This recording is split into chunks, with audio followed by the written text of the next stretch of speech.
This is Jedi General Pong Krail. I welcome you to the Voice of the Republic podcast. Listen to this podcast. That is an order. Your reputation precedes you, General. The reputation of a great new podcast. Hello and welcome to the Voice of the Republic podcast. This is Bonnie Peace, Baru from Star Wars.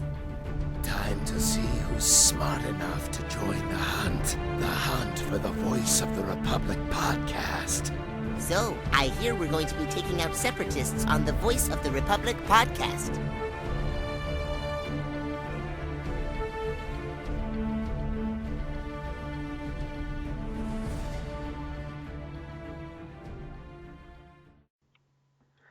Hello Star Wars fans across the galaxy, welcome to the Voice of the Republic podcast. My name is Daniel and joining me is fellow host Rory Williamson. Hello. And also joining us are co-hosts Andrew Willis and Graham Cavahang. I can't say that right. Sorry about that. Hello. I think it's the first time I've had to pronounce that surname. But yes, so Another week, another show, isn't it? It definitely is. Yes. And to be honest, this week I don't even care that you stole the line. I didn't. You genuinely forgot. You went straight to the co-host. Yes, but I decided I'd go to the co-host and then say, but anyway, which is more important. Sure. You know. Yes. Anyway, Yeah. would you like to introduce tonight's guest, Rory? Yeah. So we have voice actor Tom Kane joining us, the voice of Yoda, Admiral Yularen, the narrator, and many other characters in Star Wars: The Clone Wars and in Star Wars overall. So how are you, Tom? Very good. How are you guys this evening? Yeah, we're very good, thanks. Yeah. So Daniel, do you want to take it away? Yeah, so good evening, good afternoon, whatever it is there, Tom. Yeah, it's afternoon here. Then good afternoon, and how are you doing? Good. So my first question for you is, out of your many roles in the Clone Wars, which was your favorite? Oh well, Yoda. I mean, that's a no-brainer. I mean, I was a fan long before I worked on Lucasfilm projects. So, there was, a special place in my heart for Yoda and Darth Vader and Luke Skywalker and stuff. There, those. I was there opening night in 1977, and like most guys my age, the world changed. Awesome. And my second question for you is, with the Admiral Wolf Yularen role, what sort of instructions did you get for him when you first got the role, and also did you audition for the Yularen role, or were you assigned to it? Oh, I was kind of assigned. They because I had done so much work for, oh my gosh, forever, with Lucasfilm for their games. They knew I did all kinds of British voices because I was one of their mainstay guys for, Imperial officers and stuff like that. So, it's just one of those oddities about the contract that you work under when you do animation, that they can have an actor do 3 voices and not have to pay them anymore. So they try to have, every major character assign them a couple other voices so that, it's basically just one contract every time you use them. So I did have to audition for the opening narrator because George was very specific about what he was looking for, and apparently I was that. And I was already Yoda. I did not have to audition for Yoda, and so Yularen they just said, let's hear a nice, upper crusty British, colonel, and I gave him a few lines. They're like, okay, yeah, you'll do. So it was a pretty laid back process. Awesome. And my final question is, what was your overall experience being like working with the cast and the crew of the Clone Wars? Oh, it was just amazing. I mean, I'd never worked on a series that was as important to fans as this was, or at least grew to be. And it was the first time I'd been on a cartoon series before that was so, I know realistic is an odd word to use for something so stylized, but in terms of the acting, it was. we of course had to come up with odd character voices for the various aliens and bounty hunters and stuff, but most of the actors were trying to play it pretty realistically and not cartoony at all. So that was and of course when you're entrusted to caretake an iconic voice like Yoda, it's a different job.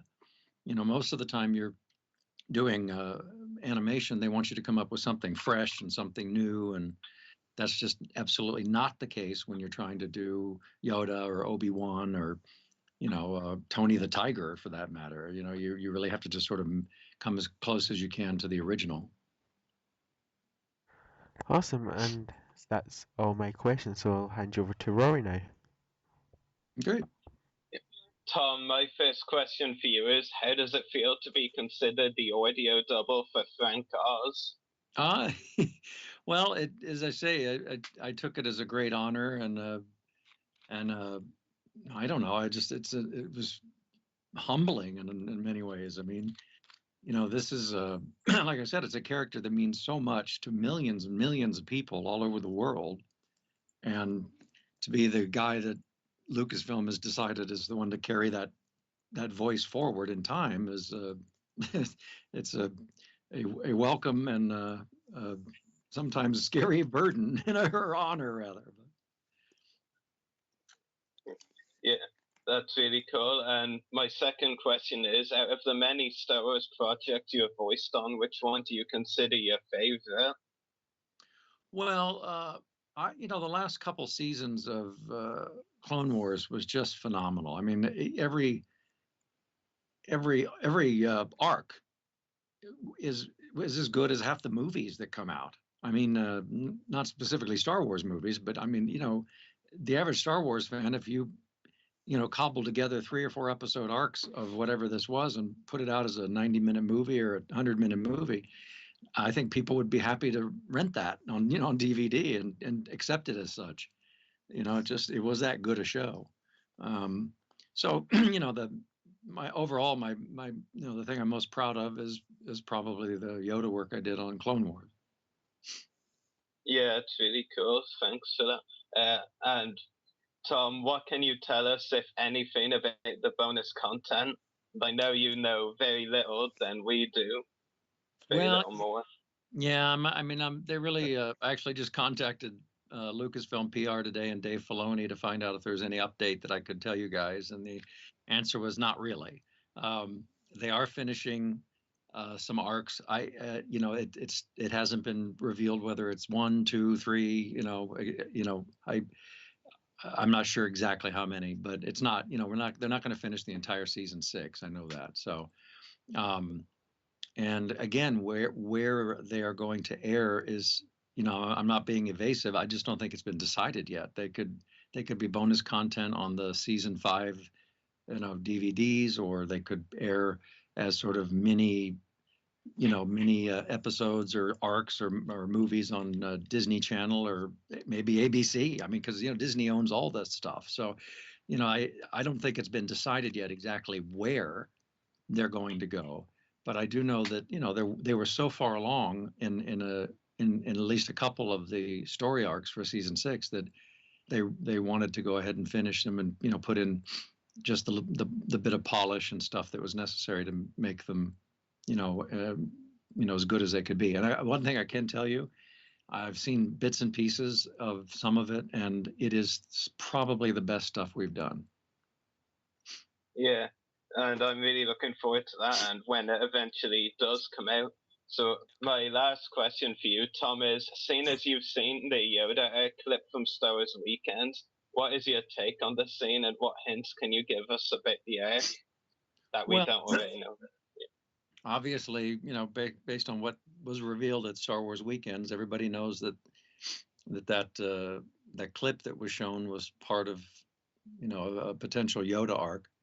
I don't honestly recall whether it was a 3-part or a 4. I'm not sure. So, the only other arc I've heard bandied about is one I've seen nothing of, and so I don't even know for sure if the other arc that fans were talking about, last weekend is even one of the ones that's being finished. So, but obviously based on the new episode that they showed a clip from at Star Wars Weekends, obviously there's some content with Yoda that is being finished. So as Dave said in his introduction to that clip, he said it's going to give us some more insight into a little bit of Yoda's background and what where he's from and what he's up to and what's going through his mind. And so again, I'm not entirely sure how much of that will be finished, but I'm looking forward to it as much as anybody. Yeah, definitely. Should be a really great weekend. Thanks for answering my questions, Tom. So, Andrew, do you have any questions? Yes. What did you like most about your time in the studio recording and stuff? Well, they when we first started doing the show, I would fly back to Los Angeles because I don't live there anymore, and I did the first couple there with the cast, and but from that point on, the only time I really went to LA to record with everybody is if they were doing a behind the scenes thing where they had a camera crew there. So I have my own studio in my house, and the vast majority of stuff I've done for all the Lucas companies for more than a decade has been from my own studio. So I really miss that. I that's the one thing I really regret about the way the series evolved behind the scenes, is that I didn't get to go play with all these amazingly talented people very often. But it didn't, the performance didn't suffer, because the characters that I am in the show, the three main characters, they don't really interact. With Yoda's usually telling someone what to do. With Admiral Yularen, same thing. He's telling somebody what to do. It's not a lot of back and forth with Yularen or Yoda. And obviously the opening narrator never interacts with anybody. So just because the quirk of the three roles not needing to interact much, it was no problem for me to just do it by myself. Well, obviously I was on with Dave Filoni and his assistants and the sound engineer and all that stuff, but it was all just over headphones and digital data transmission lines. Okay, thanks for answering my question. I'll pass over to Graham. Did you initially find filling the robes of such an iconic character in Star Wars, in the Star Wars universe, difficult at all? Well, it wasn't difficult, vocally. I had grown up on Star Wars. I can't even count the number of times I've seen the original trilogies, and so Yoda was in my head, and I was able to imitate it pretty closely. But it was more just a psychological difficulty just to wrap my brain around the fact that I was actually getting to voice Yoda. It was just, one of those things where when I'm recording it, and to this day it's still somewhat like that. When I'm in the moment and I'm recording it, I'm just focused on making it sound good. But but afterwards I kind of shake my head and go, "Wow, did that just happen?" So. All right, that's really cool. My second question is, do you think that Yoda should have had a bigger role in Star Wars The Force Unleashed 2, or do you think it should have been left at that one kind of little snippet of the looking at the character in the game? I'm not sure why that was. I really think the fans would have liked it if there was a larger Yoda presence in the game. I'm not sure why. It may have come from George. I've been told for many years that Yoda's his favorite character, and every single thing that has ever been done with Yoda had to go through his had to get his signature. Basically, it went across his desk. So, if it's again, I don't know for a fact, but it's possible he just said, this really isn't an appropriate venue for Yoda, or this is not, Yoda's story. I mean, that's why Yoda was not in Clone Wars as much as some of the fans wanted him to be, because it really wasn't Yoda's story. It was Anakin's story and the clones, and and definitely Ahsoka's story. So they were really focusing on those characters, and Obi-Wan and Yoda, Mace Windu. We took a little bit of a back seat to that in that series because it really wasn't about us as much as we'd like it to be. It wasn't. All right. Well, I personally liked Yoda's little snippet. I would have loved to see more of him, which leads me to my last question. In terms of the Clone Wars, what are your views on the Clone Wars in general, and in terms of authenticity to the original live-action movies? Do you feel like the series belongs in the universe comfortably, or do you see it as something completely severed from the franchise? No, I mean, my opinion is almost meaningless. It's George, and George is the single person who decides what is canon and what is not, and he made no bones about it from the very beginning that the Clone Wars was going to be official Star Wars canon. So it is part of the story. Whether some fans may agree with that or not, I don't know, and frankly, I don't care. If George says it is, it is. So it can now, I think it's certainly able to take its place in the timeline, and I don't think we ever did anything that was, disruptive to the timeline or didn't support events that were, coming down the pike. I mean, obviously the Disney purchase kind of took everybody by surprise, and it was not planned to have that season 5 ending where Ahsoka walks off into the sunset. That really was always intended to just be the last episode of the season.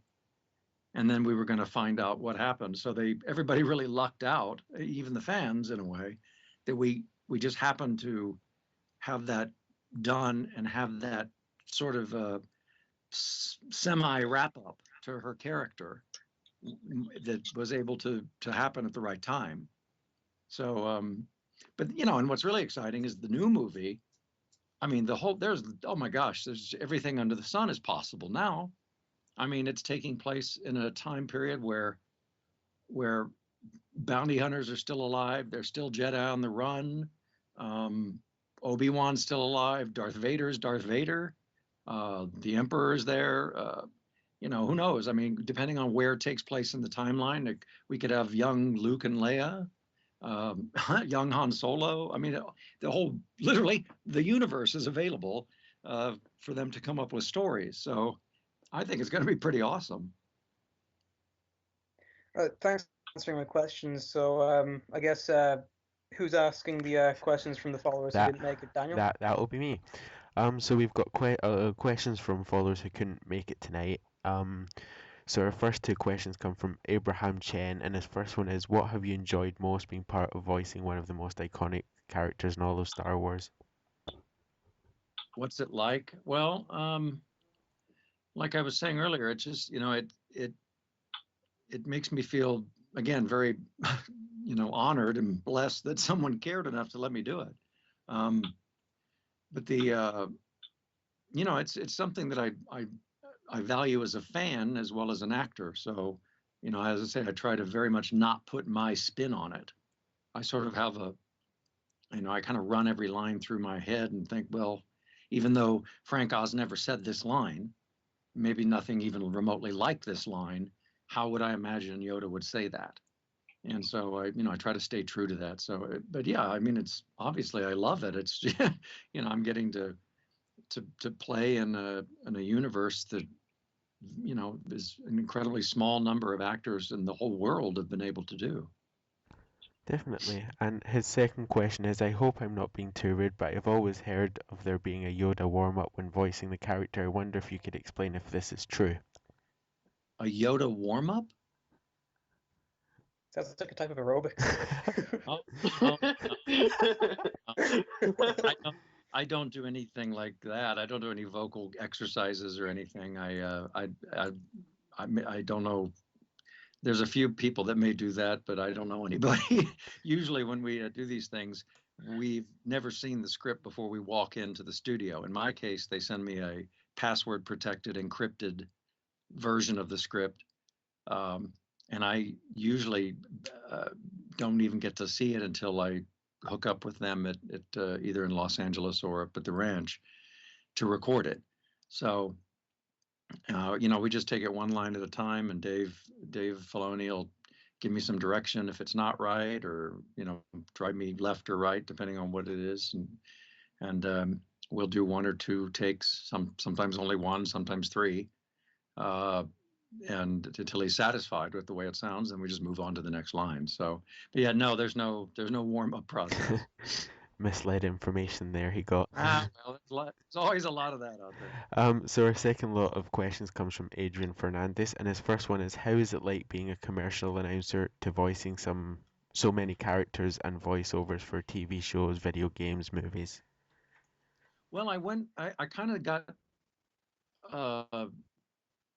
my career kind of exploded in all areas at about the same time. So pretty quickly after moving to Los Angeles in the mid 80s, I was signed by one of the largest, talent agencies in the business that in Hollywood, and the same agents that represent, on-camera actors for commercials and stuff and movies. They also have a division that handles voiceover actors for commercials and cartoons. So the same agent handles all that stuff. So as soon as they found out, that I was a good character guy as well as a straight announcer, which they knew before they even signed me because I had, sent them demo tapes. They basically signed me to all areas of voiceover. So pretty much at the same time, I was starting to land commercials. I was also starting to land video games and network promos and movie trailers, and so it kind of all hit at the same time. The last part of my career to actually pick up enough to that I could say, yeah, I'm a cartoon voiceover guy, was that. Animation took a couple years before I started booking stuff regularly, and probably 3 or 4 years before I started landing lead roles in major series. But it did happen eventually. Definitely. And his second question is, which characters in the Star Wars The Old Republic video game did you enjoy performing the most as? Which game? Star Wars The Old Republic. Oh, well, I think it was, I enjoyed, you're talking about the new MMO or the original one? He didn't refer to which one. I think he meant the newer one. Oh yeah, okay, yeah, the new yeah. The main character I did on that was a cyborg called M14X, and the reason I liked that character is it was the first time we had really seen sort of a Terminator kind of character in Star Wars. There had been droids before, and there had been aliens before, but that character was not a droid. It really didn't, it wasn't programmed to go do a certain thing. It had free will, and it just went around leading a squad of like-minded fellows that were fighting the enemies. And it was, like I said, it was kind of a new character for the Star Wars universe. I mean, if he had moments where had pride in his men or disappointment in them, and would get angry and stuff, and droids generally don't do that. They don't have that range of emotion. So he really was kind of halfway between a human sort of personality and a droid. So I said I kind of likened him to, like I said, a sort of a Terminator, cyborg, that there's an element of a thinking creature there with its own personality.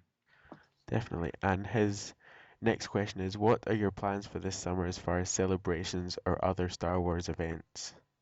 Well, I just did Star Wars weekends last week. It was the last weekend for that with me, and I think I was there with Billy D. Williams and Peter Mayhew. I've got a couple conventions I'm going to this summer to sign stuff for fans, but I'm not going to Celebration Europe. Mainly because I think most of the people that would attend to Celebration Europe, they, of course, I'm Yoda in the English-speaking world, but in Germany they've got a guy who speaks German in Yoda, and in Italy they've got an Italian Yoda, so any other languages that they dub the show into, they have their own versions of all the characters that are, native speakers of that language. So even though, the British folks would know who I was, the vast majority of Europeans that don't speak English probably have not been used to hearing my voice. So that would have been an odd thing to send me there, I think. And his next question is, do you possibly think you'll be granted a role in the new series Star Wars Rebels? Well, I've been told that that's fairly likely. Yes. I don't know what the role would be because it hasn't been written yet.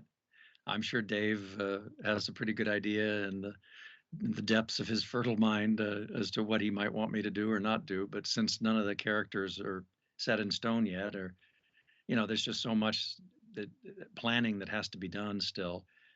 It's just way too premature for him to say, yes, you're going to be the part of Bill Smith, the fighter pilot. No, so it's he's told me many times that he likes working with me and wants to continue to do so. So I imagine he'll find some place and some character for me to be in. We shall see. Who knows? Maybe Yoda will come back from the grave. It's possible. It's possible. Who knows? And his last question is, what are your requirements and steps to becoming a qualified professional voice actor, actress? Well, it depends on what area of voice acting you're talking about. If you're talking about commercials, those exist everywhere. Every city of a moderate to large size is going to have its own ad agency base and its own clients and accounts. So you can pretty much start getting into voiceover work in any city of size, wherever you are, whether it be London or Berlin or Kansas City. If you want to get into animation, however, you have to live in Los Angeles. It doesn't exist anywhere else in the United States, at least. So, that's usually a deal breaker for most people. You have to be able to pick up and move to Los Angeles and find a way to survive there for maybe two years before you make any headway at all. As talented as I think I am in some areas, I still didn't land any substantial roles for almost 4 years. So, I was doing okay in other areas of voiceover work, but that was one area that eluded me. And, again, it's not because people don't have enough talent. There's a lot of people that go out there and they're perfectly talented, but they just can't stick it out long enough. There was one fellow I knew many years ago that was just brilliantly good at animation work, but he, after a year of trying, just said, oh, well, forget it. This isn't going to work. And he went back to Ohio or wherever he was from and never heard from him again. And it's a shame because I think if he'd have been able to stick around for another year, he probably would have turned into a fairly substantially successful guy. But so, yeah, you have to, if you're not making money at another area of acting or voiceover work, you got to have a job that allows you to live in LA and go on auditions and do that. And as I say, for most people, that's just impossible. So, the vast majority of voiceover people in the United States, in the world, don't do cartoons. They do commercials and network trailers and, industrials, for non-broadcast things and things that go on websites and stuff like that. So you can't plan your career around getting successful in cartoons because it's just nobody lives on just cartoons unless you're, Tom Kane or Billy West. And, there's only a few. You could probably count on two hands the number of people that make a decent living in Los Angeles doing nothing but animation. Almost everybody as successful as they are in animation. Most of the people that do cartoons make most of their money from commercials. So you have to plan on that because, numerically, and I'm not joking, numerically, it's easier to get into the NBA, the American basketball sport, than it is cartoons because there are more NBA players than there are people that do cartoons. And, it's just that it's that small a family. Yeah, definitely. And our next set of questions comes from Alex Grievous, and his first one is, did you record the Yularen, Yoda, and narrator voices in different sessions or days? No, it's all at the same time. They just have a script that has whatever I'm doing highlighted, and then I get another sheet of paper that lists what characters I'm doing, what pages they are in the script, how many lines they have, and if it's an existing character, then we just go line by line for one character, you Lauren, let's say. I mean, we always start with the announcer first, the narrator. You know, the Empire at war as the planet Ryloth falls under attack. Jedi Master Anakin Skywalker. You know that. So that's the first thing we do because it's the first thing on the script, and after that, then we knock out whatever comes next, Yoda or you Lauren, or if it's another character that I haven't done before, then Dave and I'll have a short discussion of what his physical attributes are and how he wants me to sound, and I'll spit out a couple of options, and Dave will say, "Yeah, that one, that's it, that's the guy." So Awesome. And his second question is, when you first saw the Star Wars trilogy, did you like Yoda a lot, and did you imagine yourself being able to voice him one day? Oh, of course. I mean, I was a major Star Wars fan. The summer it came out, I think I saw it 12 times, 15 times. Took my grandmother to see it. I took my mom and dad to see it. I mean, everybody. And as the next couple movies came out, I was the same as everybody else. You know, I just ate up as much of that as I could get. And of course, Yoda was, such a pivotal, important character that. Like a lot of people, I ran around trying to do my impersonation of, just talk like Yoda I was doing. Yes, at the age of 12 or 15 or whatever I was. And everybody else was too. Everybody was trying to do Darth Vader and holding, empty soup cans up to our mouth and talking and breathing heavy. Safe to say we've all done that. Oh yeah, sure. So that was exactly what I was doing, and but because I'm a good mimic, I realized that I was able to do it with, getting a little closer to the voices than most people could. And so once I got into work, I started doing paid voiceover work when I was 15. And so, that was only shortly after Star Wars came out. And, so suddenly being on real microphones with real headphones, I was, trying to goof around, and I was just seeing how close I could get to, C-3PO or Yoda or Vader, because suddenly I was on real recording equipment and I could play it back and listen to what I had done and realize, okay, I need to do this or that or take my voice up or down, So that really helped a lot to be in real studios with real equipment, at the age of 15 on. So I could really, do these things and then play back what I recorded and realize where I needed to adjust. Yeah, definitely. And his last question is, who's your favorite Star Wars character aside from the ones that you voice? Oh, it has to be Vader. I mean, that's the voiceover gig of the last century. I mean, I can't imagine, anything else that for a voiceover guy, especially, that would be the one I would look at and go, yeah, that's the stuff, man. And I'm really glad they've now found a voice for Vader that is pretty darn close to James Earl Jones. I mean, the guy who's doing it now is just phenomenally good. And it was tough because they went through 3 or 4 or 5 different guys doing Vader over the last 20 some years because nobody could quite grip that certain sound that James had, and the guy doing it now does. His name's Matt Sloan, who does most of it now. Awesome. And for followers now, it's the moment they've probably been waiting for. We're taking fan calls. So you know the drill. Either if you've got me or Rory, and also if not, Studio 1313 Live on Skype, or the number that you call in. So yeah, we've got our first caller. Then bring him in. We got our first caller. Okay. Well, we thought we did. Doesn't. Yeah.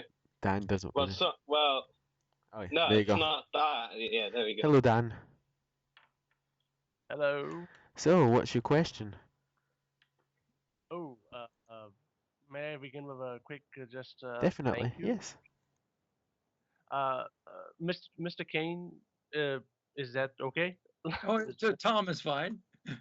Yes, Tom. Or Yoda, or Mr. Gozo. Yeah. I just want to thank you for all the wonderful many years of voicing all the characters from basically my childhood, especially during the time of cartoon over at Cartoon Network, and all the times at Disney with Kim Possible and all those moments, and Powerpuff Girls and Professor Utonium, and even him, and as strange as that is, yes. no, he was really, when I was really little, he was really scary, and this is one of the characters I really, really, really remember the most out of the villains from the old days of Cartoon Network.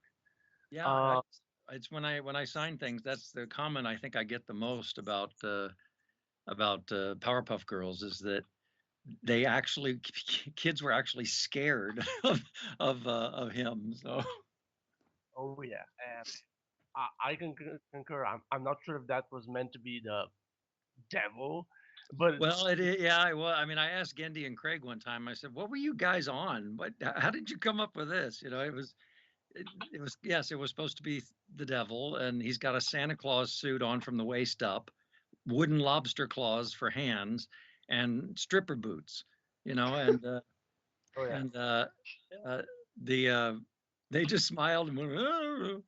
But the voice is actually something that I was modeling on something that existed already. There was a character in the movie The Yellow Submarine that the Beatles made, and the character was called the Blue Meanie, and it was very much in the vein of what I was doing for him. And so they actually played me some of that 1969 movie, and it was a cartoon movie, and you guys can Google it. It's blue like the color, and then meanie like Meanie, and if you hear it, you'll go, oh yeah, I can see where that came from. So it was definitely a very odd character. Like, oh, hello, Powerpuff Girls. Wow. Okay, that just gives goosebumps. Oh, yeah, because there was one episode, especially I remember the one that they went back in time, back forward in time, and you played him, and he had taken over the world. That was the creepiest, scariest episode of when I was little. Yeah, That was yeah, that was like you failed. Oh yeah, and you did a marvelous job as him. But let me get to the questions. I can go on and on thanking you forever because there's not a thing I listen to, hear randomly, or commercial even. If there's not you, it's not a. It's not, okay. Let me put it like this: it it doesn't exist if you have not voiced.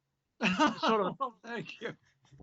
Well, I hope you keep hearing me a lot. I got a baseball team of kids to put through college. So.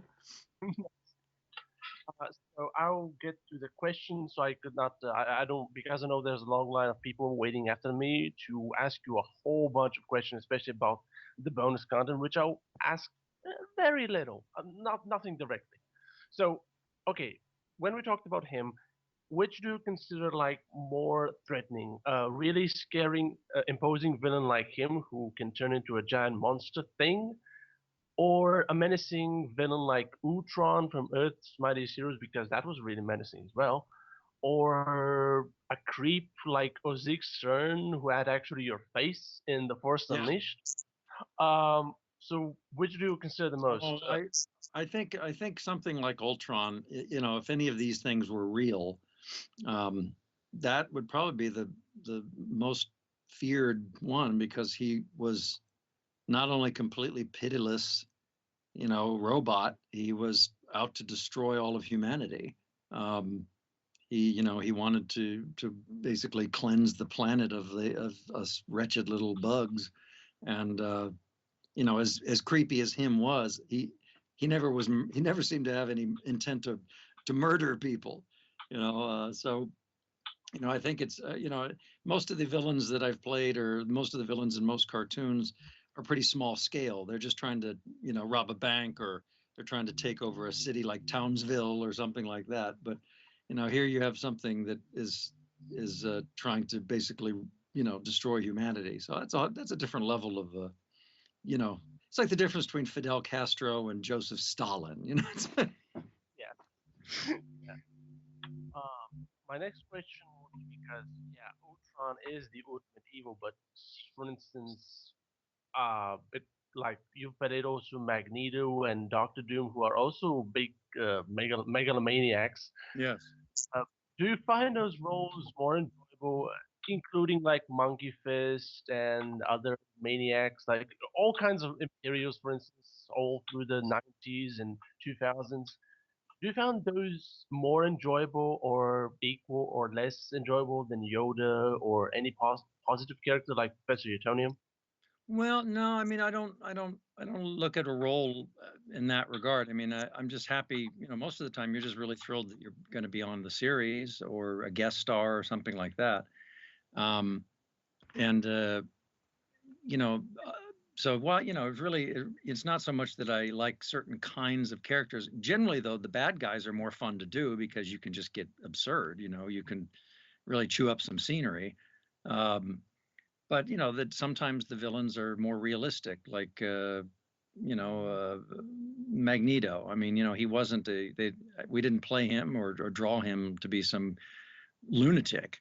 He was a very realistic human with superhuman powers. But so yeah, I mean, every role is its own sort of thing. And like I said, my main feeling is I'm just happy to be doing it. And then after the fact, it's like, well, okay, when I finally see it on the screen 6 to 9 months later, then that's when I kind of look and go, oh, that was a really great character, or that wasn't my best character, or whatever. Because you kind of need, as much as I've done, I still kind of need the visuals to have a complete picture. Me just reading a script, I need to see the finished product with the sights and the sounds and the music and all that, and to really sort of judge it. And speaking of Magneto, yeah, I was really brash to say that he was a megalomaniac because usually in all kinds of versions, even though he has some massive plan for domination and stuff, he has class and also like other characters that you play like Monkey Fist and even yeah, dare I say it, Major Ghost from season 4 of the Clone Wars. I know it's obscure, but I'm a separatist slash villains fan of the Clone Wars, and all these, even the tiniest little character that somebody plays who is a little bad, I like him more than the good guys. I'm sorry. So I just want to say that you really managed to give some class to these characters that really deserve class. I mean, and have to have class in these situations. But talking about Major Ghost, so did you feel like where did you draw the inspiration to do his voice, the alien from season 4, Oh, Major Ghost? Oh, Major Ragosa. They had sketches, looking at him, and he had a very pinched, sort of almost beak mouth, as I recall. So, I just, I try to imagine. Obviously, most of these creatures are speaking English, so I try to imagine, if there was a creature that spoke English but had to do it out of that face, how might that come out? So I mean, as silly as it sounds, you kind of sort of replicate the shape of the mouth and stuff, and try to deliver a line or two, contorting yourself or your face to try to match as humanly possible what the drawing is. And a lot of times, most of the time, it'll force you to change your voice to the point where it starts sounding like you might imagine that creature would sound. And then from that point on, you might add a little gurgling or burbling or hiss or something to, if he's supposed to be a reptile versus a fish type person, or, So yeah, it really does, like I said, it depends on the look of the character as much as anything. Indeed. So that would also apply if I ask you, for instance, would you like to voice some bizarre separatist villain? Because I think they didn't give you any chance to voice anybody on the Confederate side. I know that sounds geeky. I'm sorry, you broke up. You broke up on that one. What was the question? Oh, I bet that's the same logic that you apply to Major Ghost. You would apply to, for instance, if I ask you, would you voice some bizarre alien separatist? Oh, sure. And oh, yeah. Yeah. So yeah, I'm gonna. The physicality of the character very often plays a major part in how you make it sound. Now, sometimes that's not the case, though. Sometimes you get it's more fun to take something that sounds completely out of left field, for what a creature looks like, but it was like the little general that was in last season. He was only 18 inches high, if that, but he had this great big voice, and it kind of it was Colonel Gascon. Yeah, Gascon. It was, so that was to good effect, to have this something that's the size of a toy that's bellowing out this sort of thing, Yeah. So 3 questions last. I'm not gonna bother you so much with geeky questions so much. How would you feel if Dave Filoni has like a wacky idea and brings in Ozzy Stern from The Force Unleashed in Star Wars Rebels, and he asks him you to voice him with your regular voice with no modification, just you do your thing. Would you feel about that? Well, I would love being in the series in any way I can. I doubt it's going to happen because again, you guys may be more up on this than I am. Actually, I'm sure you are, but I don't think any of that the game world was considered canon. So if George didn't consider that game to be part of the official Star Wars timeline or universe, then unfortunately Ozzy Stern doesn't exist as far as the new movie goes.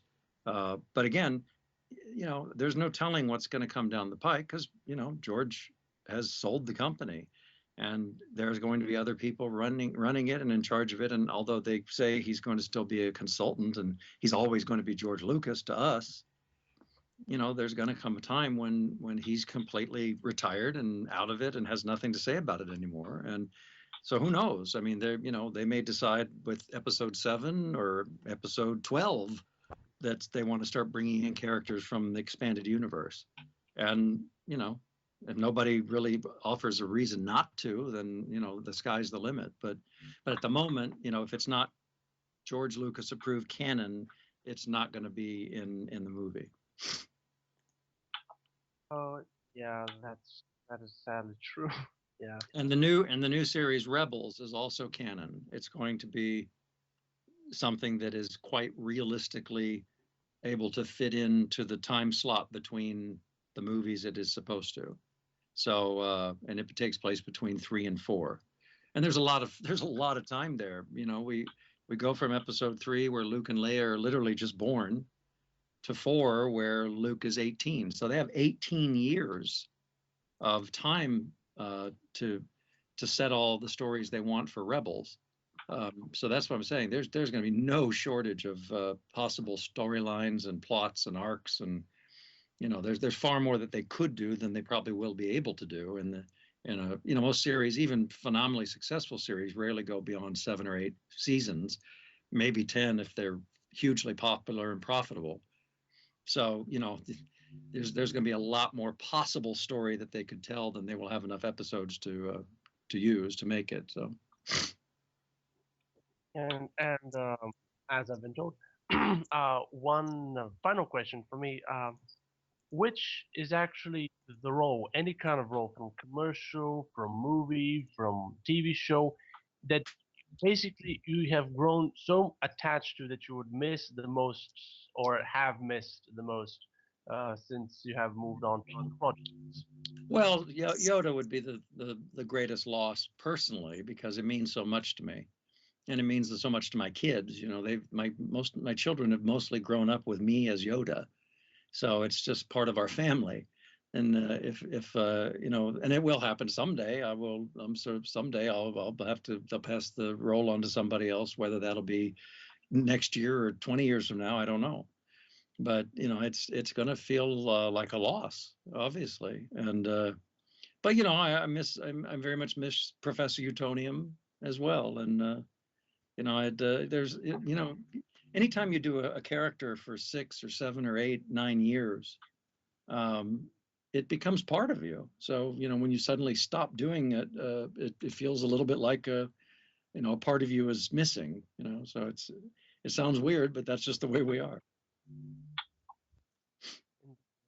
So yeah, thank you for answering all my questions. So especially all the villain questions the villains questions. So detailedly. Thank you very much, and may the force be with you. And cannot And wait to with you. hear. And with you always. And thanks for joining us. So we've got another caller. Um, there he is, Yep. Rodrigo Baptista. And he should be in shortly. Great. And there he is. So welcome. Hello. Hey guys, how you doing? Welcome. Hi Daniel. Hi. Hi Rowdy. Tom, how you doing? Very good. How are you? Huge life of Americans here. Thank you. Yeah. Okay. Okay. If you'd like to ask your question, Rodrigo. Oh yeah, sure. Well, Yeah. thanks. First I would like to kind of greet Tom and introduce. Can I kind of do that? Do it, dude. Oh, so Tom, you're just fantastic. Amazing voice actor, an inspiration for many of us, and you really marked all the fandom of, Star Wars and everything. And I was just wondering, what was the biggest challenge you've ever had in while voicing characters or doing voiceovers in Star Wars: The Clone Wars? Well, there weren't there really weren't many vocal challenges. Dave didn't ever ask me to do something that was really strenuously hard for me to do. Yoda though is always we always run anything Yoda says through Dave and I, through our head as to how Yoda would say it, how he would inflect it. Because again, Dave pointed out to me one time, about season 4 or 5, we had a couple lines that I really, they were just something Yoda's never said before, and yeah, he really gave me a great compliment. He goes, "Well, you are Yoda now, so however you decide to say it is correct." And I went, "Oh, okay." But that's just fantastic, right? Yeah. So, but yeah, I mean that is, that's the main thing for me vocally, is to try to make sure that, you can't it's going to be very difficult to literally put Frank Oz side by side with me or anyone else and have them sound completely identical. That's just too difficult. The trick is to try to capture the essence of the character and the essence of the voice, so that when people hear it, they accept it as Yoda. They're like, yeah, it's Yoda. So that was kind of the only hard part about it, is constantly, referring back to the work Frank had done, and trying to come as close as possible. And you had to do a lot of voice variations, for different characters, and kind of, vary your type of voice to suit different kinds of voice of characters, and while you were, doing a bounty hunter or a droid, so that must have been hard, I don't know, was it? Well, no, not really, because again, and I'm not trying to brag. It's just reality. That's why I get hired, is because it's something that I'm good at, and I I don't take credit for it in the sense that I toiled away for decades to learn this. It was just a gift I was born with. I really can't.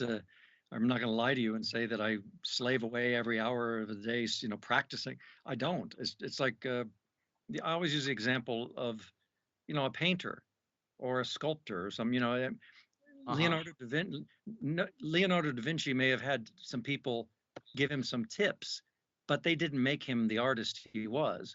Sure, yeah. But Picasso may have looked at other artists and maybe tried some of their styles, but nobody taught him how to paint. Beethoven or Mozart, no one taught him to play anything. He composed Twinkle Twinkle Little Star on the piano when he was 3. So there's a certain number of people, and I'm certainly not the best in my field at it. There's people I look up to and just go, wow. Tom Kane and Billy West and Jim Cummings. I look at these guys and I go, wow. If I could be that good, I'd really be something. So it's just something that I happen to be born with, just like, a good painter is born with the ability to look at something and put it on canvas. Other people are able to perhaps improve those skills with a little teaching, just as I was able to improve my voices by basically working with other people and seeing how they did it and what they did. But no, I never took classes or anything. It just kind of hit me like a bolt of lightning. So. Oh, that's great. So I just don't want to get a lot of our time, but I was just so curious about what do you like the most from Yoda? What is it that you like the most? Well, he's, Yoda, if you consider the Force to be sort of the religion of the Star Wars galaxy, or if not, purely religion, at least the spirituality of the Star Wars galaxy. He's the high priest. He's the he certainly doesn't call himself that, and he doesn't have the title, but as presented in the galaxy or the saga, this is part of why George kept him so mysterious. In all the Star Wars world, you've only seen another Star Wars species, another Yoda species, one time, and then in the Old Republic, one time there was a Yoda species. So in all the galaxy, we've only seen 3 of these things, and one of them is Yoda, and he's completely different than the other ones in terms of the way he talks, and so there's something obviously meant to be sort of mystical and special about him. So that that's why he's the I think one of the coolest characters. Yeah, indeed. So that's all my questions. Thank you very, very much for your time, Tom. Well, thank you. Thank you very much, Rory. Thank you very much, Daniel, for having this amazing experience. I couldn't describe it in words, really. Well, thank you. Appreciate it, I do. Thank you. Thank you. So thanks for joining us. And next. Yes, our next caller, Gab, of course.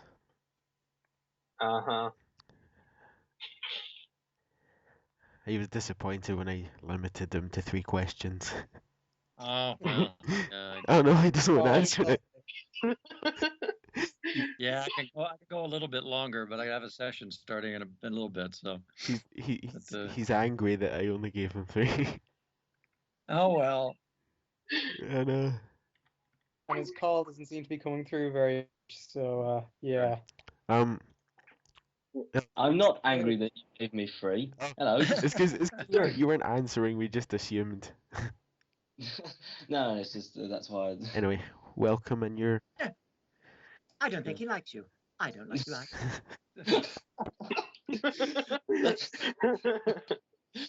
I ought to Right. keep a small tin can next to my microphone, just so I can do C-3PO. Oh dear. Oh well. So my first question is obviously you're in a Clone Wars is like a big you get like a nice ensemble of different very talented voice actors. I was wondering, are there any particular ones that you like idolize? Any ones you really felt you were really lucky to have worked with on certain episodes, or maybe the whole series? Well, yeah, I mean, Corey Burton, he's one of those guys that other voiceover people look at and go, "Wow, I wish I was that good." I mean, the Cad Bane work he did, the Dooku, Cad Bane is just brilliantly good. I mean, I'm speaking completely for myself here. I hope, and I would not be surprised if somehow he shows up somewhere else.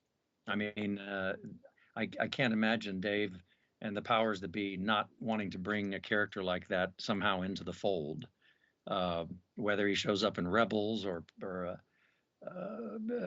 CGI version in the new movie. I don't know, but I hope he does, because that's just a terrific character. And there's so many good ones that came and went, and we had to.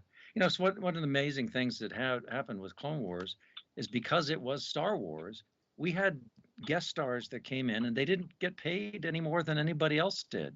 They came and did it often for a tiny fraction of what they would normally get paid, just because it was Star Wars and they wanted to be in the universe.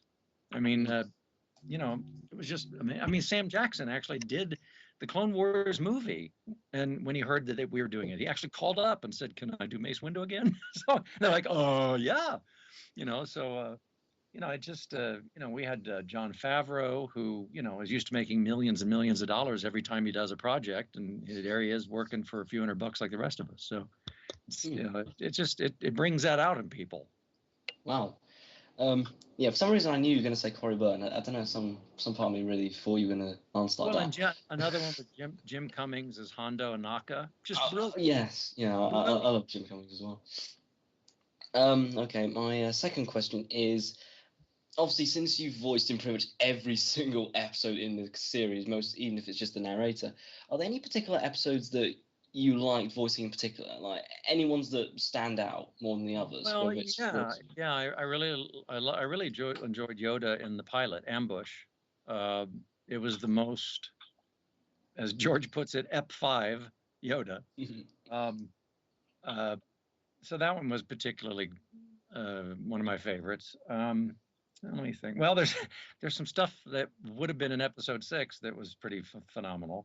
I'm not sure if that'll ever see the light of day, but or not episodes, it's season 6 rather. Sorry. Yeah, I mean, it just you know, I like a lot of fans. I wish there'd been more Yoda, but you know, they had him there when they needed him. So you can never have not enough Yoda. No. And there was a wild rumor running around about a standalone Yoda film. That's not correct. That they are doing some standalones with some other characters, probably some smugglers and rogues and scoundrels. I have Darth Maul as well. But not there's no plans right now to actually do a Yoda film. I'm actually kind of relieved about that actually, because you know, it's just if we knew too much about him, it would kind of ruin the charm about him. The fact we don't know that much about him. I agree, and that's why I suspect they never will do something like that. Yeah, maybe the fans might have complained.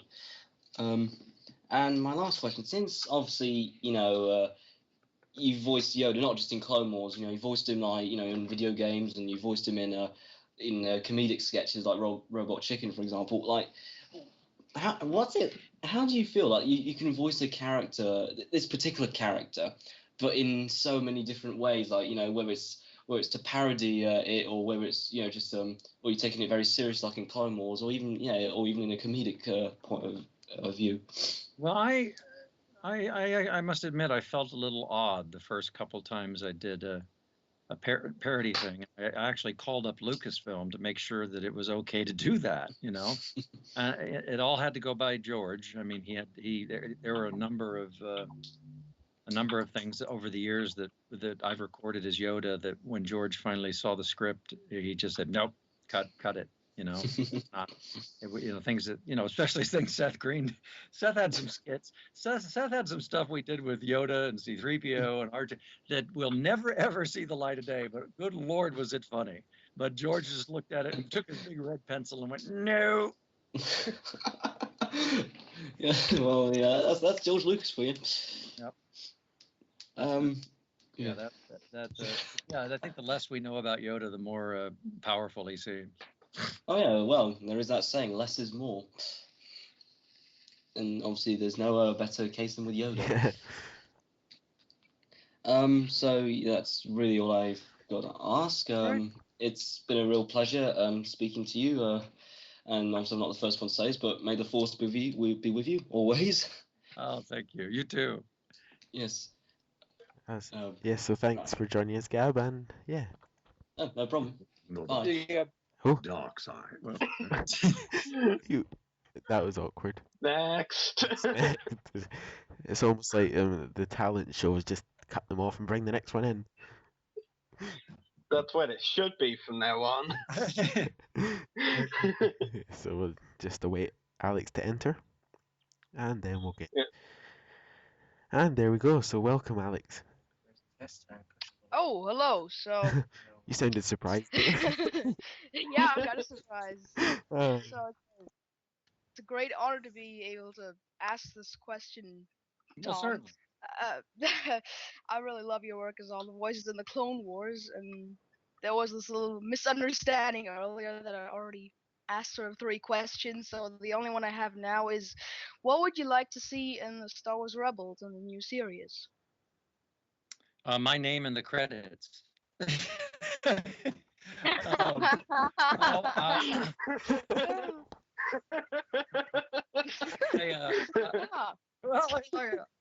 on, just be honest here. Oh gosh, I'll accept anything that I'm able to do. I mean, I just want us to keep playing, and it's not a money thing. It's just to have been part of the Star Wars family for all these years, and who have gotten to know all the people and the new stuff and the old stuff, and I mean, it's changed my life in just remarkable ways. I mean, good Lord, I had freaking Chewbacca over for dinner. I made spaghetti for Chewbacca a month ago. He was sitting in my back porch while I was, stirring pasta. It was just weird. I mean, Mark Hamill and his wife and daughter came over for dinner one time, and I have this memory of, freaking Luke Skywalker sitting in the middle of my backyard playing with my potbelly pig. And and it's like, well, how in the heck did that happen? So, it's just such a part of my life that I just hope it keeps going in some form. I just want to be able to still, be part of it, and whether it's a small part in Rebels or whether it's a major part in Episode 7, I'll take whatever I can get. So thanks for answering my question. You bet. Really looking forward to see your name in the credits. Well, thank you. I hope you do. So may the Force be with you. And with you, always, yes. Oh, so I think that's all we've got time for fan calls. Yeah, I appreciate that. I do have to actually go earn some money now, but well, thank you for having me on, and I'll be happy to join you again sometime. It was an honor speaking to you tonight. Yeah, thanks. Yeah, great having you on the podcast. A pleasure, and let me know where it ends up so I can go listen to it. Definitely. Yeah, definitely. I'll send you an email. Excellent. Well, thank you, and may the Force be with you. Yeah. And that's one way to go out. Yeah, I was just about to say, what an exit. Definitely. It just faints off the chair now. But yeah, that was a really cool interview actually, and appreciated to all the fans that called in, obviously. Yeah. Yeah. So my voice went there. So we should move. No, I think it's a toss up between this one and Sam Witwer's, Yes. but so I definitely have one. By the way, I'm feeling up something else, but did you notice the slight hint Tom might have given about Star Wars Rebels? Yes. Yeah, about Vader, because Matt Sloan has been the voice for the most recent years, and he said it wasn't Sloan for whatever, wasn't Sloan anymore, so... Interesting. Interesting. If Vader is in it, oh my god, you will not see me for weeks. I'm going to go into the corner and eat some chocolate ice cream. Some chocolate? No, I'll have my wardrobe stuffed. God knows how many crisps. God knows how many chocolates. I will not be seen for weeks. Oh god. Well then, I'll know why you don't answer my calls. That would probably explain it. Yeah, room for two in there. Like knock on my door every now and then to make sure I'm alive. When was the last time you saw him, Rory? You might go over and you might just be this giant ball. It was. I God. don't know. That's okay. This is worrying. So we'll just move on to our first set of topic before we completely derail. But wait a minute. I just want to point out something amusing though. Tom actually made a funny fail at one point that I don't think any of you noticed when he was talking about the Rebel series a while back. Like when Adrian asked it, or maybe even before that, he called it a movie rather than a TV series, and then he went on about young Luke and Leia and all that. And all that time, I was just thinking to myself, yeah, we're not talking about episode 7. And then he said something about when if Yoda come back from the grave. I'm like, what? no, I know. Seeing a It's ghost Zombie Yoda. would be pretty damn cool. Yeah, but Graham, the thing is, he was talking about rebels, though. Well, Yeah, he I know. I'm just saying in general, a ghost Yoda in the next movie would be pretty cool. Yeah, definitely. Yeah. Yes. Yeah, but anyway, now Daniel, we can move on. Yeah, so our first topic of tonight is Star Wars: The Clone Wars bonus content. Obviously, there's been news and rumors about it, and there's 15 episodes being worked on. So this is really interesting. Did you say 15? I said 15. I meant 10. It's been a long night so far. It's 10, Daniel. God. God, man. Least. Graham, at least, come on. What's wrong with you, man? A lot of stuff. Wait, is Andrew still alive here? Yeah. He tends to Okay, he just tends to come in and out. Oh, curse! And obviously, yeah, back to Clone Wars. we saw some pretty interesting stuff, and it's good to hear about at least 10 episodes being worked on. Yeah. I just killed the atmosphere. No, well, your mic broke up on my end, so I actually have no clue what you just said. I said something about you don't want to hear. Yeah, sure. Oh. No, not you, not you, Andrew. Why haven't I allowed to talk?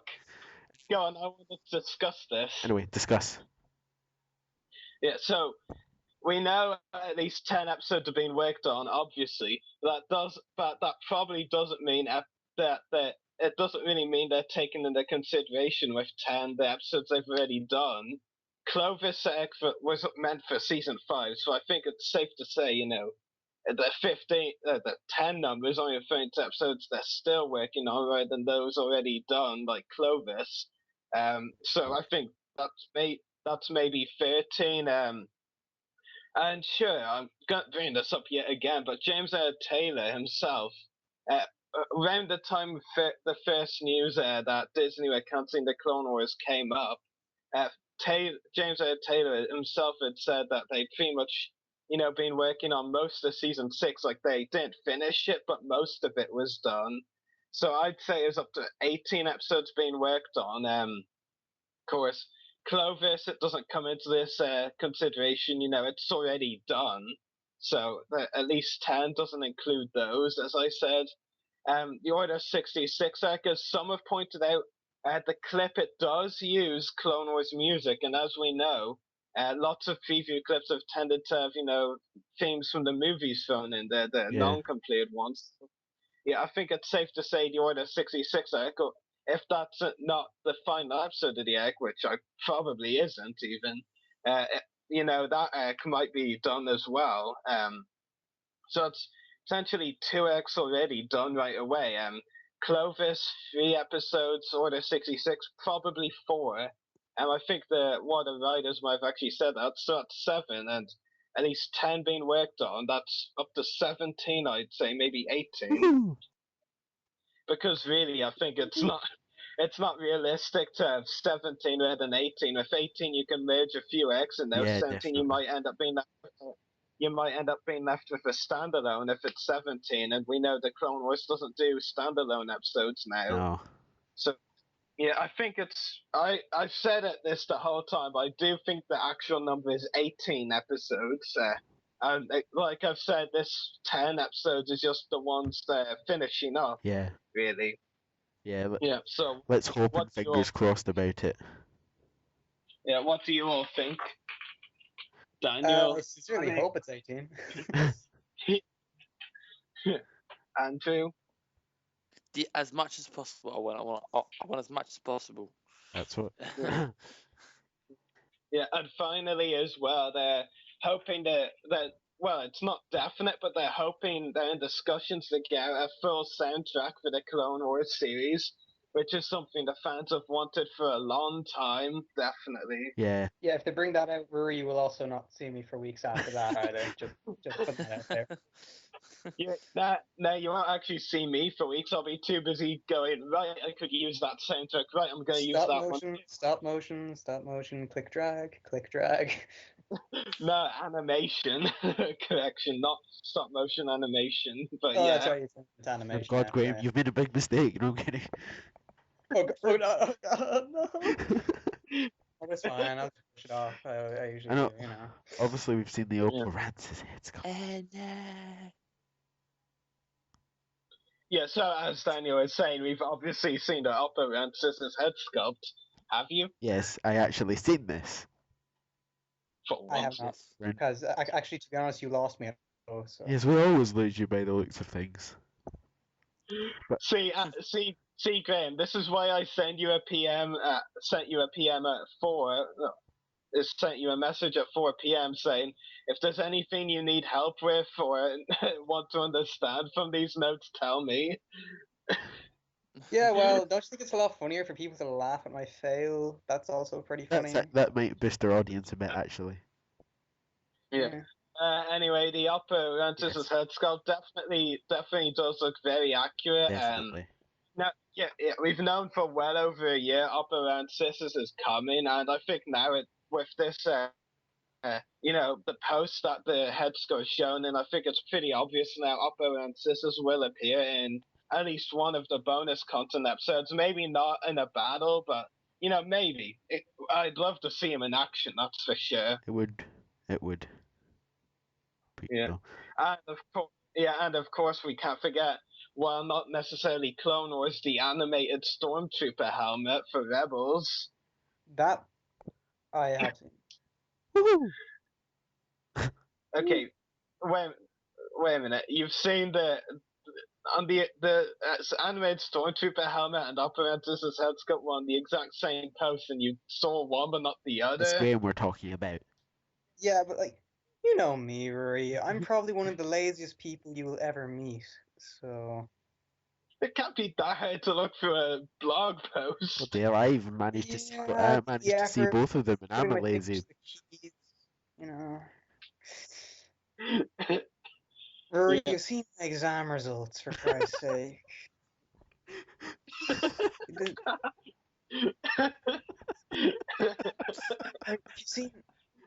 If you've seen half my homework this year, I think I think I've done half of it in the morning.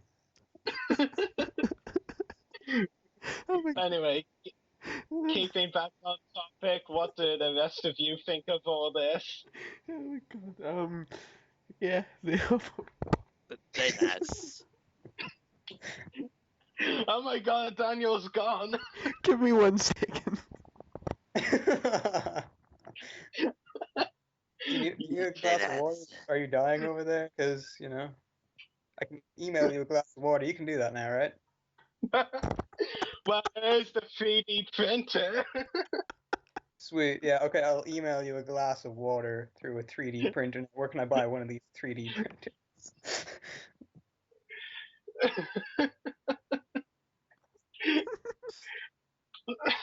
Anyway, yes, the Opal Rance's head sculpt. The new co-host, everybody. The Opal Rance's head sculpt looks pretty accurate and looks really good. Can't wait to see that completely finished, obviously with all the colouring and all that. And the animated Stormtrooper helmet as well looks good for Rebels. Yeah. Not actually for Rebels, it's for Stormtroopers, but. Yeah. So, Andrew, what do you think? Yeah, man, looks good. Very good. Oh, Very nice. Sorry, Rory, I told you don't get decent breaking my answers leg. from him. Yeah. And I'm not even going to ask Graham's opinion because he'll say something really random. Yes, and it'll make me go into. Wait, I have an opinion on the Stormtrooper helmet, if that makes any sense. Okay, go ahead. Yeah, go. Okay, from looking at the Stormtrooper helmet, I mean, as Rory would probably know, I'm a massive OT fan of the original films, and I'm actually liking the new new animated head sculpt because it still looks fresh. It still looks kind of new, but at the same time, you're bringing back the old classic feel to it. They're not going through drastic changes. They're still keeping it sort of original. I mean, even with the Force Unleashed helmets for the Stormtroopers, they, I think, went a little bit overboard on trying to make it different. I think they're finally getting the idea that this is it's not a clone trooper helmet; it's a stormtrooper helmet, and they're keeping to the whole originality of the head sculpt. And I should probably stop talking right now because I will ramble on for ages and on and on and on. So Rory, exactly my point. Yeah, I definitely agree with you, Graham. Definitely looks Definitely. like a very good animated rendition of the Stormtrooper helmet. So now, Graham, you've been in a bit of a slumber, so you might have missed this news. So, So allow. Yeah, what So, year is it? Yeah. this So, 2021. so allow me. Yeah. So when all jokes aside, allow me, Graham, if you have missed it, to tell you the big news. Star Wars Battlefront is coming back! Oh my No, but I actually did hear that off Awu. Good. I cannot wait because it's being made by the guys who made Battlefield. So Yes. Battlefront, merge the two together. That should be pretty awesome. Yeah, it's definitely gonna. The graphics are definitely gonna be good. I mean, you know, I'd actually love to see completely destructive structures in Battlefront. How awesome would that be? And actually, for the record, Rory, you will not see me for weeks after this game. You won't see Oh, me God. for months. Actually, yeah, Rory, I'll get my controller fixed. You can come on over, and then we can, waste our lives away on it. So yeah, we're good. I'm no gamer. I don't waste my lives. But some of us do. Okay, yeah, then you never have to leave, and then we just be on podcast while we're playing Star Wars Battlefront, and we can just be like, it's like, so Daniel, we just like, okay, so today's topic is, guys, yeah, sorry, we're just taking the we're taking the CP, we'll be here. about. Just like Yeah, and then probably hear Bree rage at me, Graham, it's freaking behind you. They're behind you. What's behind just me? like the God. lag. just say, Lag, it kills. Andrew, watch your flank. Yeah, just we're being casual, playing Wookiees tearing off Trandoshan arms now. Yeah, casual. Yeah. Yeah, that would be. Is that an actual feature in it? No, I was making a joke. Because I would Special love that move. as a feature in it. Special move. Well, it's The special move for the stormtrooper could be missing every shot. Shish. It's, Yeah, that would be cool. that actually would be good, but it sounds very exciting. Sub-Zero Stormtrooper do the spine rip. I mean, I've played most of the Battlefield games, so I'm pretty confident in them taking the hand of Battlefront and doing something with that. Yeah. Especially as we could tell from the short trailer that it's not going to be kid Oh, it's going to be Battlefront at its finest, and with better graphics too. The graphics on Hoth, phenomenal. There has been rumors there'll be no clones versus droids, apparently. They better. Yes, they better, or else the better. first one running up to Lucas Ranch or whatever, and like knocking on their door. Yeah, because the fact about Battlefront that was so great compared to the rest of the games was, it had everything. It was released at a time when both the originals and prequels were out, and it focused on both. Yeah, and if they bring in a Battlefront where that it's only originals, and since the Battlefront 2. It's we've had more stuff for Star Wars, the Clone Wars, for example. Space battles and stuff. Yeah, if anything, with this Battlefront from EA and DICE, they shouldn't be taking away from it like that. They should be adding to it for sure. They'll get more money by keeping the original stuff and maybe adding a couple of more stuff, like maybe some Clone Wars commanders or some Clone Wars new characters or something like that, or new battlegrounds and stuff like that. Cool for a hero bonus though. Republic Commandos. Yeah, that would be awesome. Even a couple of Republic Commandos. Reboot with that would be amazing. It would as a hero bonus in Battlefront 3 would actually be awesome. Yeah, that would be cool. Stuff like that would boost their money. Yeah, Graham. Here's the thing, though, and it was actually confirmed today in a quote from one of the EA members. It's actually not Battlefront 3. It's DICE going their own way with it, so they're doing their own version of Battlefront. So really, it's a reboot, kind of like the Spider-Man. Yeah, so it's not Battlefront 3. Just putting out there. Battlefront. Yeah, Star Wars Battlefront. Not a working title, that's the title, Battlefront. But usually when you Yeah. usually when you hear what something I've read like though, Battlefront, you just think it's the first original one because it's got no number. I know. yeah, People get But still. confused and think, wait a second, there's already been one. but what I've read though is that they could be doing like a space to land kind of like battles. Well, I mean, So like they had people that. fly Yeah, from they space Yeah, that in to Elite land. Squadron, like Yeah, you take off from the ground and you go up into space or something like that. Yeah, and you can go back down. Yeah. I mean, before it was cancelled, What goes up must come back down. before the battle thing was cancelled when LucasArts had it all that they took out a demo that apparently had that and it looked pretty cool. And I mean, if they don't stick with the space to land and land to space, it would probably just ruin it a bit because it'd just be like the original ones, only a few new characters and a few new battlegrounds. It would just kind of ruin the. Yeah, so like Here's- stuff like here's a- maybe gunships, Republic gunships, coming from space, and then when they go through the atmosphere, the back doors like open properly and everything. Yeah, that here's would be a amazing. here's a planet they have to add in though, just purely for the fact that we know it was gonna be in Battlefront 3, Dathomir. Definitely. It was gonna be in Battlefront 3, leaked footage showed that. So, they better put that plan, and even if they don't, go with adding in the Clone Wars characters or whatever, if they have Dathomir in, that will at least be a sort of nod to the Clone Wars, as we had Dathomir on the show. Yeah, you know what would actually be really cool? Have either of you guys did any three of you ever play Jedi Knight, Jedi Academy by any chance? Yes. Because yes. Yeah, do you remember towards the end of the game where you go to Korriban? I would love to see a Korriban map that actually. Oh yeah. Oh yeah. Yeah, that would be so cool. Yeah, but like if it had the same sort of map look to it as Jedi Academy had it, like it'd be really cool if you could go into all the old tombs and all that sort of stuff, like going to Mark Aragnos' tomb. That would actually be that would make the game for me. I would never go off Korriban. Korriban. Yeah. Korriban and Hoth would be the most time spent on that game. He'd be stuck in Korriban for weeks, Rory.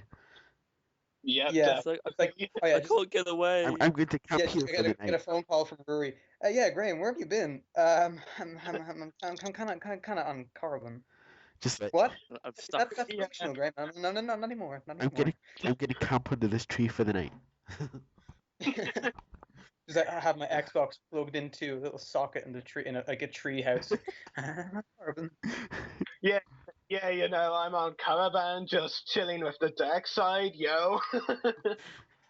YOLO. Yeah.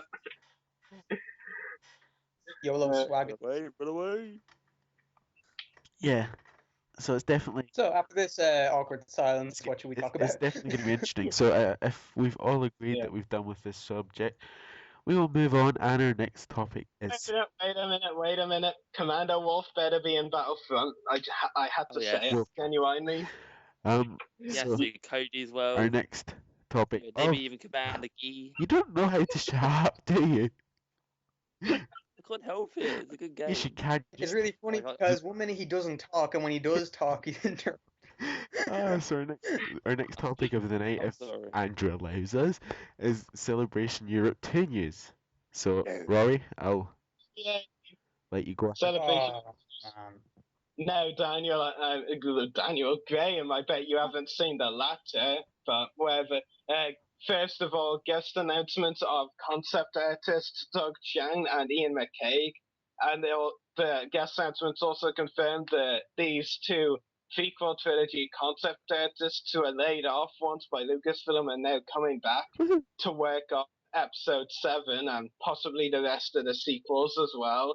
So that's pretty cool. Not obviously the most exciting guest they've announced by any means. In fact, to be honest, these are probably the first guest announcements I've been disappointed with. But I will say the one reason for that is they only officially announced Tamura Morrison this week, and yet we've known he's been coming for at least over a week now before they officially announced him. So to me, it wasn't really a guest announcement at all. So But yeah, Doug Chang and Ian McCaig, two concept artists, take or leave it.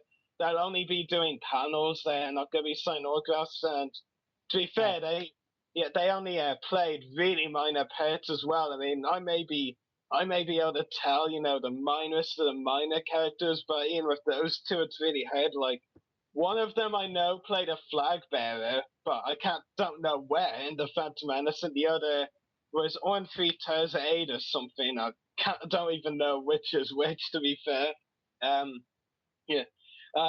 Graham, this is something you have to see. I'm not sure if you have. If you haven't, I'll show you after. But official pics, the company bringing in the autograph guests posted an album of all the lithographs, the pictures available for signing at the various signing guest tables. So basically, they posted an album of pictures of the pictures to choose from the guests, and I presume you just want any of the pictures, one of the pictures some of the guests have on their table, right? Yeah, I'm not really picky as long as it looks good. Yeah. Have you actually seen the album? No, I have not. I had a look at it. There's some pretty good pictures there. Yeah, I'll show Just you. one thing to say publicly though, Ian McDermott with a Sharpie, I am coming for you. Okay. No, but seriously, I'm coming for you. So you've decided that Ian rather than Kerry again. Yeah, I flipped a coin. McDermott won. The good old flipping coin. Yeah, be prepared to spend 40 extra euro then. Done. Yeah. To be fair, even I'm getting tempted now. But anyways, yeah, I have to admit they had around, I think, 5 or 6 Ian McDermott pictures. They had some really good ones. Graham, I know. Remember the one I showed you from Celebration 6 of the Sidious with his lightsaber? Yes, that doesn't sound weird at all, but yes. Yeah, they're bringing they'll have that one again. That's one of the ones Ian will have his table, the exact same shot, so you could get that one if you want, because I know you like the look of it. Yeah. They also had a good one that I like the look of. It was a prequel trilogy one. Actually, it was Sidious and 2 shock troopers on Mustafar, and I thought that looked pretty cool. Yeah, I thought it looked pretty cool. I've actually surprisingly heard a few complaints about the official pics lithographs for Celebration Europe 2, purely because apparently there's a lot of repeats from Celebration 6 last August. At the end of the day, it's a picture. If the picture looks good, I'll take it. I'm not really bothered if it's a repeat from another convention. I mean, picture. Yeah, of course. I mean, considering this is our first celebration, we didn't go to Celebration 6. We obviously don't care. So. Yeah, I mean, this is like my first major convention to go to properly, so I'm pretty excited either way. Well, me too. I mean, I've been to maybe 5 or 6 conventions now, and they've all been, fan shows. This is like a big one, really. Yeah, this is like the Comic-Con of all Star Wars, apart from, apart from like the celebrations that are held in like America. Like this is, I guess you could say this is like the second best that you could ever get to with it. Yeah, definitely, and it's very rare for it to be in Europe, being this only the second celebration Europe. There were a ton of great lithographs, but here's actually the funny thing. Andrew and Daniel, see, as you follow my posts on Facebook, you might have heard about this. Graham, you won't have. But for one of the guests, official pics actually messed up on one of the pictures. Graham, you remember Dickie Beer, one of the actors we're going to be interviewing? Yes. Yeah. Well, one of his credits was a Gamorrean guard, but the official pics had a picture up for him that they said he would be signing, and it was of the wrong Gamorrean guard. Official pics, why? Yeah, there was only one Gamorrean guard on the badge, and it was played by an actor called Stephen Costantino, who we've actually interviewed on the podcast. And official pics put up an image from Stephen's website, no less, the exact same image of the Gamorrean guard. that Stephen played and put it on the Dickie Beer. So Stephen complained, and after a bunch of discussion, eventually official picks got another one, That's which that's like having Kenny Baker sign a picture of R4. yeah, but the craziest thing is though, even though they changed, it's very likely that the Gamorrean Guard picture they did choose otherwise for Dickie Beer to sign out is probably not even Beer's Gamorrean Guard either. So yeah, it's rather messed up. But yeah, interesting trivia for you all. Yeah, I mean there are a ton of great lithographs in the album. I'll definitely show you them after this is over. So, do you want to move on, Daniel? Yes. So, and obviously, before we move on to the next topic, obviously we know Tom Kane won't be going now.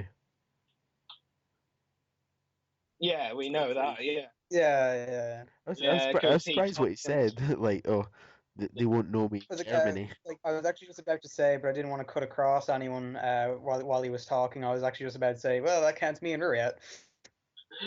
Yeah, well, I've actually known for a few days. He told me himself by email. So, yeah, I wasn't as broken-hearted as you, Graham, when he broke the news just there. Bombshell, boom. So yeah. I think was though when he said about about the German like Yoda and that, I was just thinking, how weird would that be? Yeah, but the thing is that, I mean, if you think about it, they probably have different voice actors in every country. Yet look at Ashley Eckstein, Ahsoka Tano. They're getting her, and maybe Ahsoka's a different voice in Germany. So then they need to bring the German one. Wouldn't it be funny if we actually brought one of the German voice actors onto the podcast, like Ikaisa Yoda? That would be awkward. We'll take that suggestion and we'll think about it. The thing is though, I was thinking about a Irish Yoda. Irish Yoda? Well, you got one right here. Okay, so our next topic tonight is the newly confirmed Black Series figures. Do you want me to read them out? Yeah. Go on. So we've got a New Hope TIE Pilot, Revenge of the Sith size 10, Revenge of the Sith. That's size. In what universe is his name Size? I've officially never be able to say his name right. If you watch a video I did a couple of years back on YouTube, I did exactly the same. Shush, no. It's Sai-EC-10. Size 10.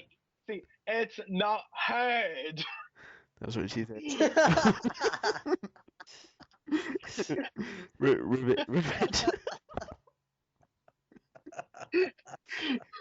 Anyway, Revenge of the Sith Clone Pilot Jag, Revenge of the Sith 212 Clone Trooper, Revenge of the Sith Galactic Marine, Revenge of the Sith Emperor Palpatine, and Revenge of the Sith 327th Clone Trooper. Woohoo! Lots of clone troopers. Woohoo! I mean, Dan and Andrew, I know, considering you two are big clone fans, you probably disagree, but I think, to be honest with you, this list is definitely not as impressive as the last one, with Darth Plagueis and all the other, yeah, and all the other characters we've wanted as figures for a while.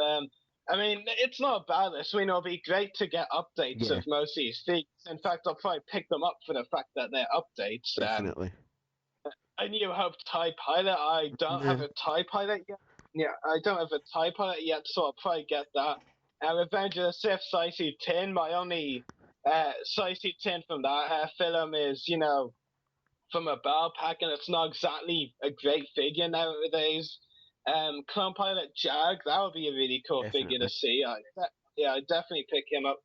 A 212 Clone Trooper, it depends. I mean, obviously they're doing the Mission Tees version, which has great detail, but is severely lacking articulation. But I feel like even though I feel like that they've done a 212 clone recently enough to not really require an upgrade, if you get one. But I could be wrong. Galactic Marine, I actually do have the original version with a lot of missing accessories, might I add. I definitely would buy an update of it. I mean, the Galactic Marine, the first and only other Galactic Marine figure, it's still a great figure by today's measures. Well, it'd be great to get an updated version Yeah. and one I can actually, give a few accessories to. Definitely, yeah. And for Palpatine as well, that I've heard there's a certain Palpatine outfit from Avengers Sith they haven't yet done as a figure, kind of the red cloak look or Yeah. something. I actually have that one.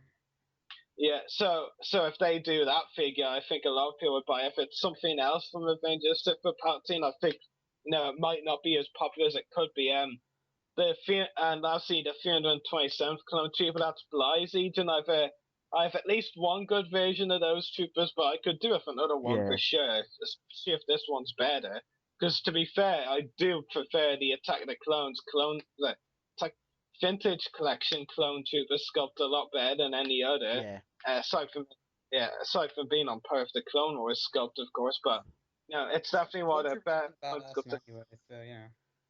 Yeah. Yeah, definitely. Yeah. What do the rest of you think of this list of figures coming I out? pretty much agree with what you said, so I'll hand you over to Grammar Rory. Hey, Grammar Andrew. thanks, Mike. I don't really have much to say about it in a regard so much as it's kind of just a little bit of a repeat. I mean, I suppose it's good for people who haven't gotten the previous figures, like in the past, like when the Revenge of the Sith line and all that was already out. But I mean, other than that, it's no offense or anything, but it seems a little bit underwhelming. But Graham, have you seen the previous guest list figure list we talked about before? The previous one last week. You told me about it when you came over, but that's about it.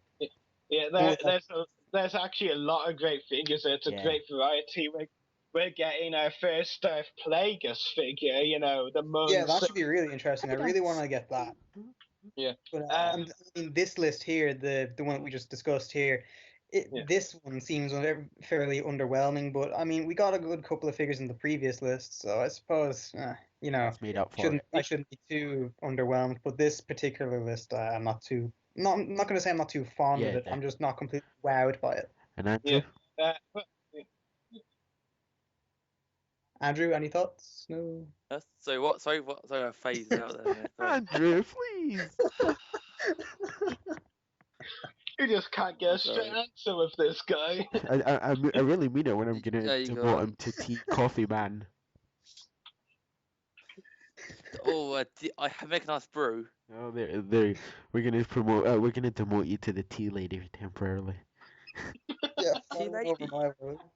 Tea lady, you mad? Make him wear like a French maid outfit. Oh God. Oh. Yeah, like Sheldon Cooper.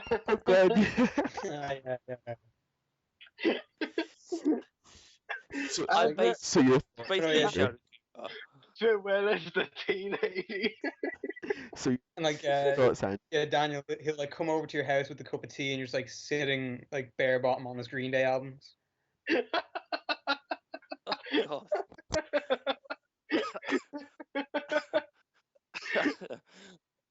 So, my God. Getting back on topic, Andrew, what do you think about those figures? Yeah, I've only seen a few of them, but the ones what I have seen, they do look pretty good. I might actually buy a few of them, to be honest, and put them in my room somewhere. Decent answer. High up. Yeah, I know Andrew could do a few clones for his display. Why are we all trying to do? I don't even know what impressions you two are trying to do.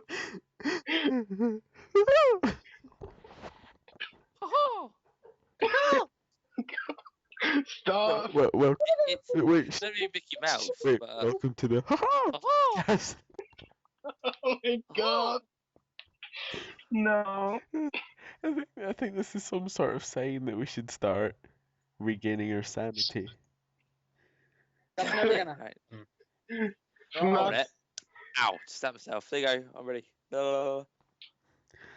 So all you have to do Okay. is stab yourself and you've regained your sanity. You didn't tell me this on the coach ride up to the Burnley. Oh, God. I'm sorry. I couldn't help it. I was going insane. They've just like stabbed you the whole way up. They go, What? hey, nah. Why He's you like, two? comes in and he's Why, like all got this Solomon Grundy knife sticking in his back. why are we all talking about stabbing each other? Are you all trying to become walkers? No, I'm kind of a Uh, serial I'll killer. kill you guys. Well, Oh, you know my ex-wife list. God, is that still going on? Have they become walkers yet? I hope not. I mean, I thought I cut them up with like a a decent amount of times to say that they're not walkers. They're more So, like back to what we're they're just talking like built about. to the ground. I'm sorry, what? Back to what we're talking about. Our listeners are, some of them might be underage and they don't want to listen about people being chopped up to pieces. Of course they do. They're like, if they're underage, that's all they want to talk about. They play GTA. Nevertheless, we should get back on topic. Daniel, continue. Hello. So I believe that was our last topic of the night. Oh. Yeah. So I think it's time to wrap up. So make sure. No way. Okay, then I'll just go and get a drink and come back in 20 minutes and you tell me. Okay. The title of our group says "Join us" and there is no escape, so that's kind of ironic, isn't it? Yeah. Definitely. Definitely. Hey, nah. So, shush. Oh God. Make sure to check out our YouTube channels. The podcast is www.youtube.com/user/voice of the republic 1. Make sure to check mine out at www.youtube.com/user/14mrdas. Make sure to check out Rory's at www.youtube.com/user/separatist-destroyers. And also check out Andrew's at www.youtube.com/user/game-reviews94.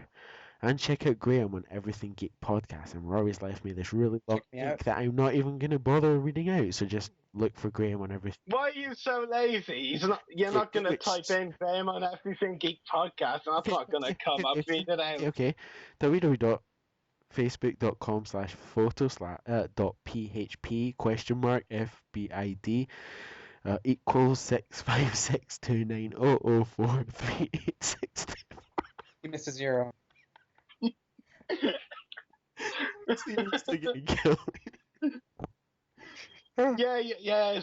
As Graham pointed out, you missed a zero. Start again. Yeah, start again. And check out Tom Kane's website at www. Hey, you skipped it. You skipped it. I also check out Friends at Clone Wars Weekly podcast at Stop skipping everything. Clone Wars Weekly. And if you want to find out Graham's link after, simply just look in the chat or look in the description of the video and you'll find it there. So lazy. Check out channel 1138 on Facebook where we broadcast every week live for you. So that's www.facebook.com/channel1138. And also check out our sponsors, Hunter Toys at www.facebook.com/pages/Hunter Toys, and that's become really short all of a sudden. Now I wonder why. So our sponsors don't love us. So I think that's pretty much everything for this week, and it's definitely been a fun episode. Yep, definitely. Oh God. Excuse me, I can go play some Halo. It's gone from normal to completely losing our sanity. So. I'm gonna edit out on Halo. And to talk to zombies as well. Yes. So, from Tom, Graham, Andrew, Rory, and me, Daniel, may the force be with you, Star Wars fans.